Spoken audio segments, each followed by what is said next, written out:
Hello everyone, Rich Maliga here, and today we want to talk a little bit about suicidal urges, how we can cope with them, and how we can get some freedom from them. It's a light topic we thought we'd cover with you. I want to start by saying if you or someone you know is actively suicidal, call 911, call your local psychiatric services, and get help for them or for yourself.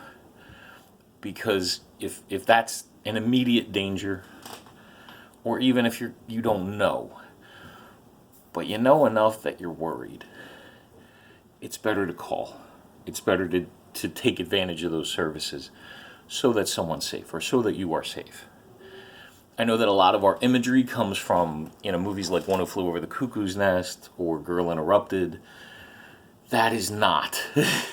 I've worked in several facilities, and I've been sending clients of mine to facilities for the past 20 years. That is not what I see in the facilities I've worked in or the facilities I work with.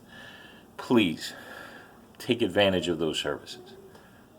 Having said that, I want to share a little of my personal experience, a little of my professional training, and a little bit of what I've seen with the clients I've worked with.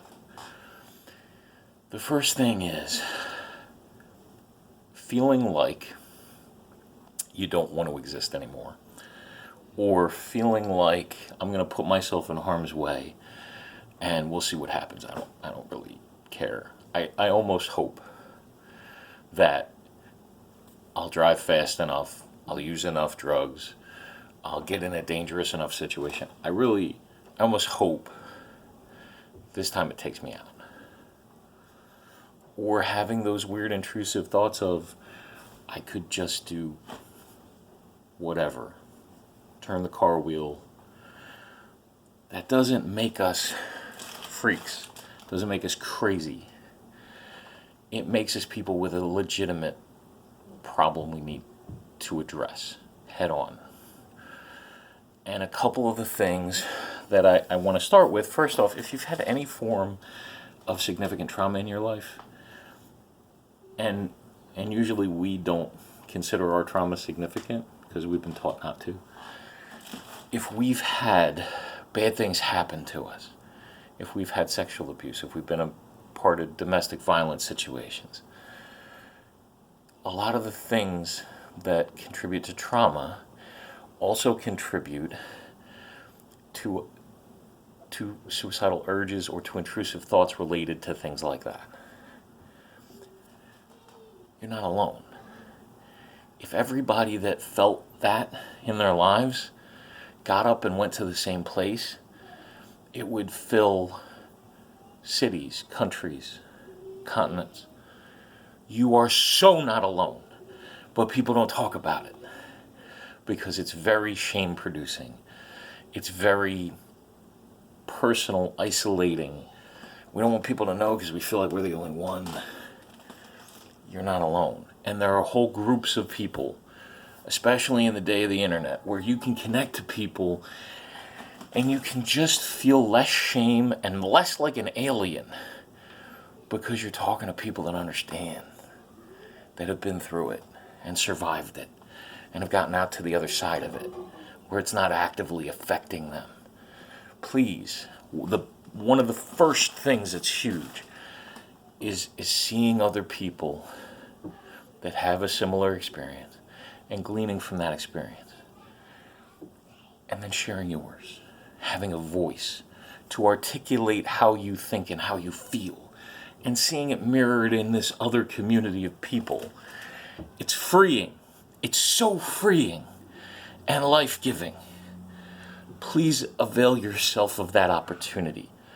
You can go on Suicide Prevention hotline. You can look that up. There are forums for survivors of suicide. So that's one resource I just want to submit to you that has been life-changing for me. I found it in 12-step fellowships and in church community. But you can find it now in almost any context you want to because of the internet.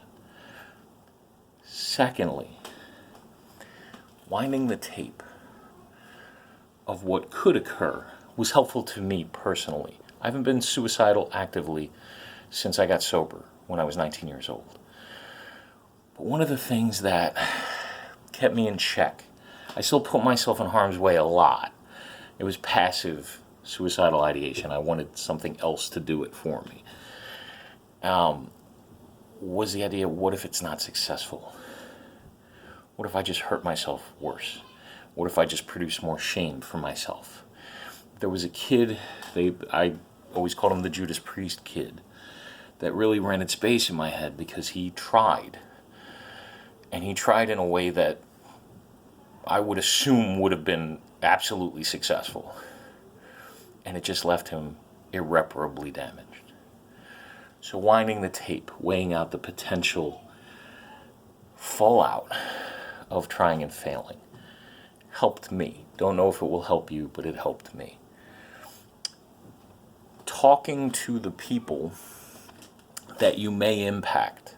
There are ways you can do this without necessarily outing yourself, if that's a fear.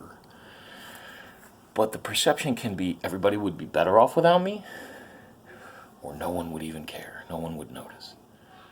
You have no idea how many funerals I've been to where people were wrecked, were ravaged by someone dying who, according to notes they had left, blogs they had written, they didn't think anybody would care, or they thought people would be in better shape, relieved by it. I knew, because I had people telling me, if something bad happens to you, because I'm concerned something bad will happen to you, it will wreck my life. It will wound me permanently. So I didn't have that denial, because I knew that was true. For you, if that's part of the lie, then or forget calling it a lie. If that's part of your perception, information gather. See if that's accurate. The other thing is, we can get into a mindset of only viewing the negative. And when people say things that are positive, it sounds like Care Bears Smurf Jamboree talk. It doesn't sound real to us. It's true that if all we're talking about is fantasy-based positivity, that's not realistic thinking. But neither is only looking at the negative. That's distorted thinking. Be analytical about this. Make a list of the things that you do have positive in your life. Make a list of the people that you do trust, rather than automatically discounting them. Yeah, but. Is there a person, or are there people that you care about, that you trust? Even if it's 70%. You don't have to trust anybody 100%. Who do you trust 70%? Who do you feel connected to at all? Even if they're babies, even if they've moved far away. If you have a niece or a nephew that you care about, part of your legacy to them will be how you live and die. So account for those relationships. Account for those positive things in your life. You may still make whatever decision you make, but fight the urge to only look at the negative. Get a whole picture. That's accurate. That's not being fanciful or fantasy-based, stars and, potpourri. That's not what that is. It's viewing your life accurately, and it's fighting what is an incomplete perception of reality.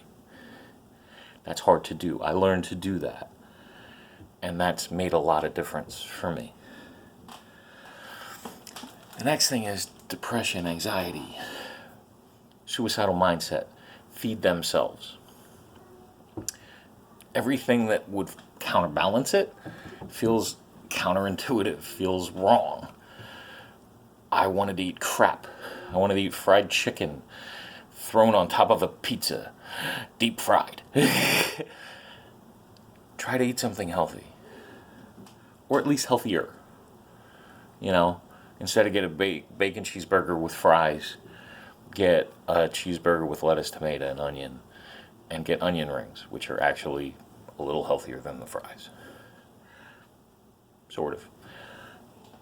Instead of isolating. Isolating breeds depression, anxiety, and a sense of alienation. Contact someone. You can control how. Make a phone call. Show up and see somebody at whatever place and have a time frame on it. Ask somebody over to your house. If you feel overwhelmed by your responsibilities, if that's part of the pressure, just knock out a thing. Write one thing down. And when you've completed it, whatever it is, type my cover page. Do one load of laundry. Or just get a load of laundry together. Then when you complete it, X that thing out. Killed it. Conquered the beast. Value the small thing you do. We get overwhelmed by the massive nature of everything. Value the small thing. Because if you change one small thing, if you didn't get a shower today, but you washed your face, that is such a huge thing in terms of what its momentum can eventually produce. It matters.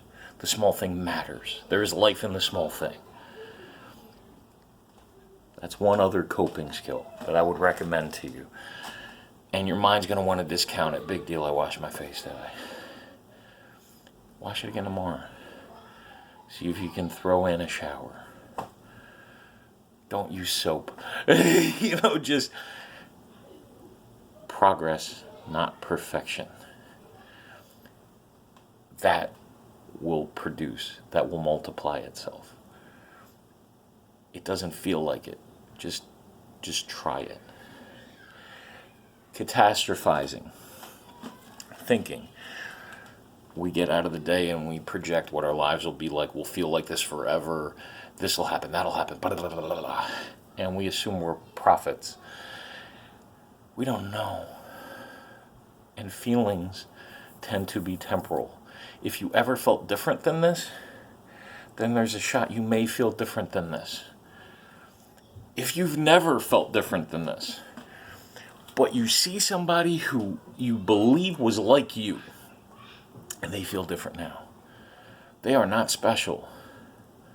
They are not special. God did not come down and say, you are the only one I will ever hook up. You have a shot if they have a shot. So try it. You can always return to an alternative plan. I hope you don't want to. Try it. Try what worked for them. See if it works for you. And nothing else, it's an experiment. Give it a shot. Medications. At different periods, people need medications just for seasons, especially after things that we discount. You got 3 days off for somebody dying. That's not enough. Bereavement time is nothing. You may, for a season, need an antidepressant or an anti-anxiety medication. If you have any addiction problems, I would avoid abusable substances. But you may need medication for a period of time. Some people need medications for long term. Who knows which category you fall into? You figure that over time. Medications is something that I've seen people use just for a season and then under a doctor's supervision titrate off of and be fine. They went through a hard time. They were working on lifelong trauma. And then they didn't need it anymore. I've seen people that say, why would I mess with it? It doesn't affect my life in any negative way, the particular medications I'm on. I'm happy. I'm happy taking my medication and I don't want to risk it. That's fine. Explore medications. If you're contemplating not living, it's worth the experiment. It's worth the shot. Hail Mary, pass it. See what happens. It could change everything. I want to talk about passing thoughts for a second, because sometimes we can get confused in what our thoughts mean. We are not our thoughts. Everybody say it with me. We are not our thoughts. Just because you think something doesn't mean that's who you are. And it doesn't mean that's what you have to do. Every once in a while, even though I have a great life that I love, I have a thought pass by my mind that if I didn't share about it, if I didn't have a community around it, I would feel shame. Just had a thought about jackknifing a car off a hill. This is a couple years ago. I'm not that thought. I love my life. I could feel guilt and shame about that. Why do I even think that way? I love my wife. I love my, da-da-da-da. That isn't who I am. It is something I need to address, that I'm confronted with, based on past trauma, based on years of negative thinking. So I do the right thing with it. I tell people about it. I pray about it. It doesn't control me. It doesn't shame me. It's just a thought that I can release and do things around. So I want to share that with you as you get further past the intensity, if you're experiencing the intensity of suicidal urges. When you get a passing thought, don't feel shame about that. Just expose it. Don't let it become secrecy and shame and darkness, because then it grows into other things. Last thing I want to say to you is that the people that I've worked with that have gone through this have developed a unique plethora of different ways of coping, of different ways of regaining life. It's miraculous. It's amazing. The capacity for people to develop these beautiful, creative strategies that get them life back. Don't be limited to the things that I'm saying to you. If you find expression in art, if you find expression in poetry, if music is cathartic for you, if exercising gets your serotonin and your dopamine up, if you get community in playing role-playing games with 8 dudes in a comic store, whatever works for you, engage in those things and draw life from those things. I just want to encourage you. This is my belief. I think that all of us are made with uniqueness, with beauty, with purpose. And I think all of us have the capacity to have a life that is worth living. Even though there is suffering in this place. Even though there's horror here sometimes. And even though I was formed in some of that horror, I have a life worth living. I'm not unique. I think you can have that too. And I just want to encourage you that there are going to be some websites that I'm going to put in the link. Experiment, try it. When I got sober, my thought was, and I felt like this was a thought given to me, not my own thought. Not schizophrenic, just thought it was my higher power talking to me. Try it. And if it doesn't work, you never lose your ability to do something else. Never lose your ability to pick up a drink or a drug or do an unhealthy thing. But try it. That has never stopped blessing me. It's never stopped giving me good things. I'm just going to close in prayer. Creator God, I thank you for my brothers, my sisters, and my non-binary family. I pray keep us all safe today. Keep us all healthy today. Bless us with the lives and the identities that we have in you. Amen. Thank you all, guys.